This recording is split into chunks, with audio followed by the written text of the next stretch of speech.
Good morning family, কেমন আছো তোমরা সবাই? আশা করি খুব ভালো আছো, আমরাও ভালো আছি। আর আজকে 31শে জানুয়ারি বুধবার। আর জানো তো আমার তো এক হাতে কাটা আছে, তোমাদেরকে দেখালাম, কেটে গেছিল সেদিনকে। আর ডান হাতে আঙুল হায়রা হচ্ছে, বুড়ো আঙুলটা তার পাশের আঙুলটাতে, মানে একটা হাতে ঠিক হচ্ছে তার একটা হাতে শুরু হলো। কালকে তো সারা রাত প্রচুর কনকন করেছে।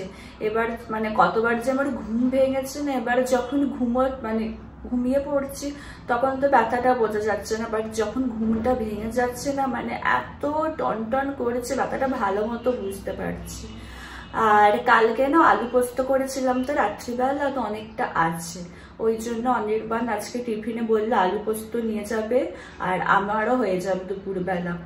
আর পাবদা মাছটা করলাম এখন, পাবদা মাছের ঝাল, আর ভাতটাও হয়ে গেছে আমার। আর বেশ পাবদা মাছগুলো বেশ এবারে না বড় বড় সাইজ আছে দেখলাম। অনির্বাণ বলছে একটা কেলেই হয়ে যায়, তাই। আর মনে হলো এই জানুয়ারি মাস পড়লো, হ্যাঁ মানে জানুয়ারি মাস কি বলবো, মানে মনে হলো এই 2024 পড়লো। দেখো পুরো জানুয়ারি মাসটা কিভাবে যে কোথা দিয়ে কেটে গেল না, জাস্ট বোঝাই গেল না। আর আজকে না উত্তর দিকটা দিয়ে না ভালো মতো হাওয়া দিচ্ছে, জানলা তো বন্ধ আছে, বোঝা যাচ্ছে বেশ ভালো হাওয়া দিচ্ছে।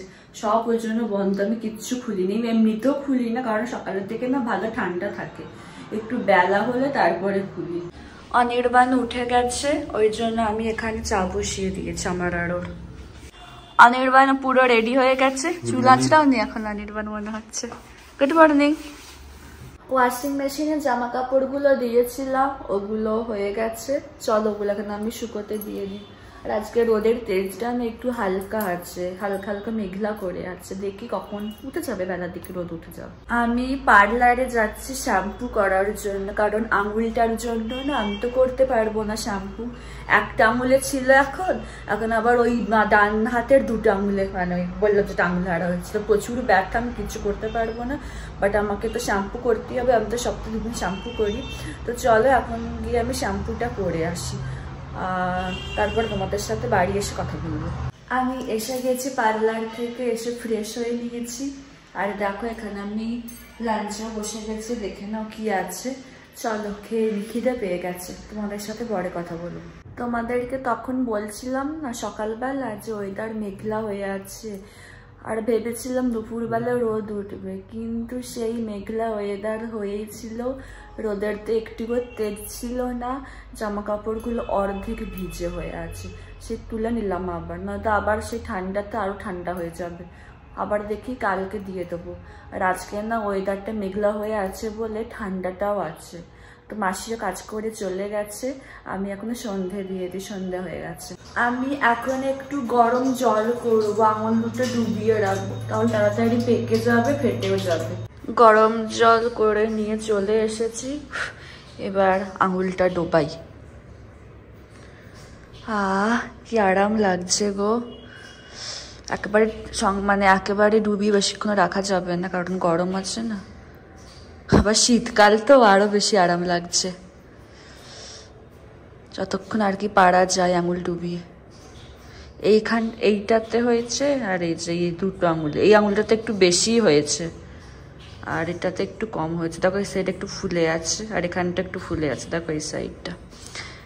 তাড়াতাড়ি গরম জল দিয়ে মানে দিলে না, শীত তাড়াতাড়ি বেশ পেকে যাবে, আর তাড়াতাড়ি ফেটেও যাবে, ব্যথাটা আর হবে না। কালকে সারা রাত আমি ঘুমাতে পারিনি যন্ত্রণাতে, মানে যখন তোমাদের সকালে বলছিলাম না যে সকালের দিকে যদি যদি রাত্রিবেলা ঘুমিয়ে পড়ি তাহলে ঠিক আছে, বাট যখন ঘুমটা ভেঙে যাচ্ছে না তখনই ব্যথাটা বুঝতে পারছি ভালো মতো। আর এই ব্যথাটার জন্যই না বারবার ঘুম কালকে ভেঙে যাচ্ছিল। চলো এখন ভালো করে সেঁকটা দিয়ে দিই। সেঁক দেওয়া হয়ে গেছে, আর খুব আরাম লাগলো। এবার রান্না করবো, আজকে রাতে রান্না করবো চিকেন। আর অনির্বাণকে বললাম রুটিটা নিয়ে চলে আসতে, কারণ হাতটা ব্যথা তো মাখতে পারবো না। তো চলো এখন চিকেনটা করে নিই। তোমাদেরকে বললাম তো রাত্রিবেলা চিকেন করবো, তো অনির্বাণ এইমাত্র ফোন করে বললো যে বাইরে খাবে আজকে, আর আমার জন্য বিরিয়ানি অর্ডার করে দেবে। ঠিকই হলো, আমার একটু রেস্ট পাবে, ভালোই হয়েছে। তাও তখন কিছুই শুরু করিনি, ঠিকই হয়েছে। তাহলে জাস্ট বিরিয়ানি দিয়ে গেল মিনিস্ট্রি অফ চিকেন থেকে, অনির্বাণ অর্ডার করেছিল, আমি ওখান থেকে বলেছিলাম, কারণ ওখানকার বিরিয়ানিটা বেশ ভালো খেতে, ওই জন্য। তো বিরিয়ানিটা আবার ঠান্ডা হয়ে গেলে খেতে ভালো লাগবে না, তো চলো খেয়ে নিই। আর তার থেকেও বড় কথা বিরিয়ানি, মানে ভাবাই যায় না যে একটু পরে খাবো, মানে সঙ্গে সঙ্গে খাবো। চলো এখন ডিনারটা করে নিই। আমি বিরিয়ানি নিয়ে বসে গেছি, চলো এখন খেয়ে নিই। আমার ডিনার হয়ে গেছে আর বিরিয়ানিটা খুব ভালো ছিল খেতে। তাহলে আজকের ব্লগটা এখানেই শেষ করছি। যদি আমার ভিডিওর কিছুটা হলো তোমাদের ভালো লেগে থাকে তাহলে অবশ্যই তোমরা আমার চ্যানেলটাকে সাবস্ক্রাইব করো আর আমার ভিডিওগুলোকে লাইক কমেন্ট আর শেয়ার করো। আর ডেসক্রিপশন বক্সে আমার ইনস্টাগ্রাম লিঙ্ক দেওয়া থাকলো, তোমরা ওখানে আমাকে ফলো করতে পারো। তাহলে চলো আজকের মতো টাটা, গুড নাইট।